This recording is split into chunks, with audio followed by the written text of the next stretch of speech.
O STF pode estar caindo numa verdadeira armadilha montada lá nos Estados Unidos com o dedo do Donald Trump, e o ministro Alexandre de Moraes pode ser um dos alvos principais. Imagina só, Marco Rubio, que é secretário de Estado do Trump, já anunciou que o governo americano pode começar a restringir vistos de entrada para autoridades de outros países que, segundo eles, censurem americanos. E isso já acendeu um alerta gigante. Ainda não é aquela sanção econômica pesada, sabe? Mas o próprio Rubio já cantou a pedra semana passada lá no Congresso americano. Ele disse que tem uma chance grande do ministro Alexandre de Moraes ser atingido pela tal pena de morte financeira. Basicamente, é uma lei que obriga empresas e instituições com negócios nos Estados Unidos a cortar qualquer tipo de relação com quem for alvo dessa punição. É como isolar a pessoa financeiramente. E essa história toda ganhou uma força danada por causa de quem? Do nosso conhecido deputado Eduardo Bolsonaro, o filho 03 do ex-presidente. Desde março, ele está licenciado do mandato e está direto lá nos Estados Unidos, batendo na tecla de que ele é perseguido aqui no Brasil. A campanha dele é para que o governo Trump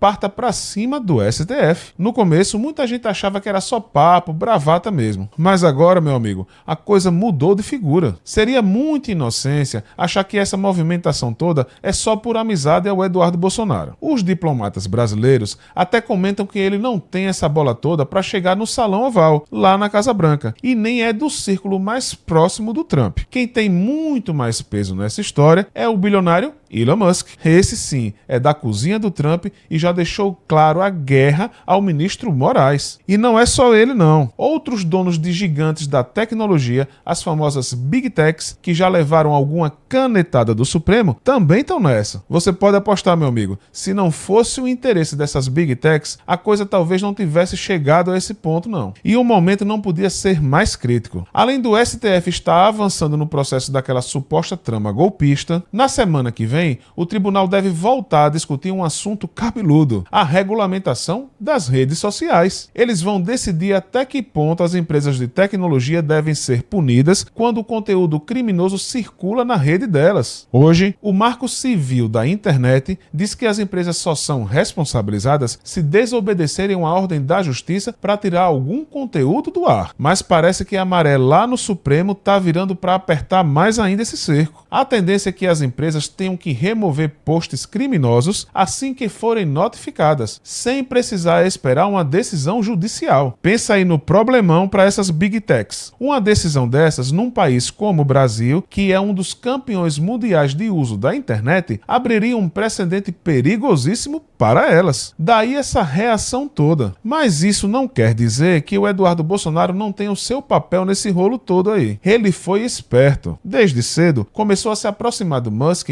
e daquela ala mais radical dos republicanos. Ele viu ali uma chance de colar como uma espécie de Martin da liberdade de expressão. E como se diz no futebol, ele mesmo cavou a abertura de um inquérito contra si pelo próprio ministro Moraes. Mesmo que ele não seja tão influente na política americana, ele soube pegar carona nessa onda da luta pela liberdade de expressão contra supostos abusos do judiciário e da briga contra a esquerda. Essa é uma pauta que mexe não só com a direita americana, mas com uma boa parte da galera aqui no Brasil também. Tanto é que o nome dele até aparece cotado para substituir o pai, que está inelegível, numa candidatura para presidente em 2026. Você sabia disso? Mesmo que a bronca não seja só por causa de Bolsonaro, essa ofensiva do pessoal do Trump é uma mão na roda. Os ministros do Supremo estão preocupados, claro, e já andam cobrando uma atitude do governo Lula. Mas se o Lula reagir com muita força ou muito cedo, pode acabar dando mais munição para o discurso bolsonarista de que o STF e o governo Lula são farinha do mesmo saco e que se uniram para impedir a reeleição do ex-presidente. É, meu amigo, é uma sinuca de bico. Por isso o pessoal do Itamaraty estão agindo só nos bastidores na moita. Eles argumentam que qualquer sanção seria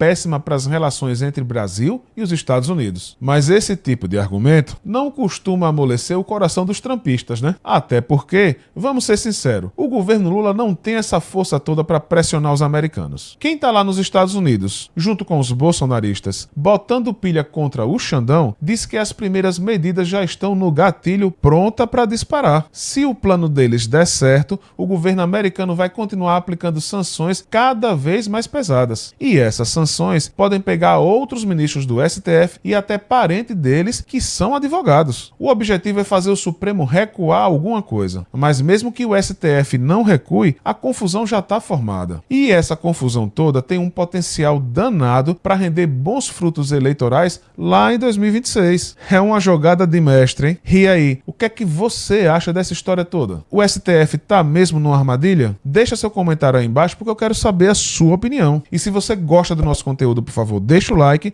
e se inscreva aqui no canal. Valeu demais e até a próxima!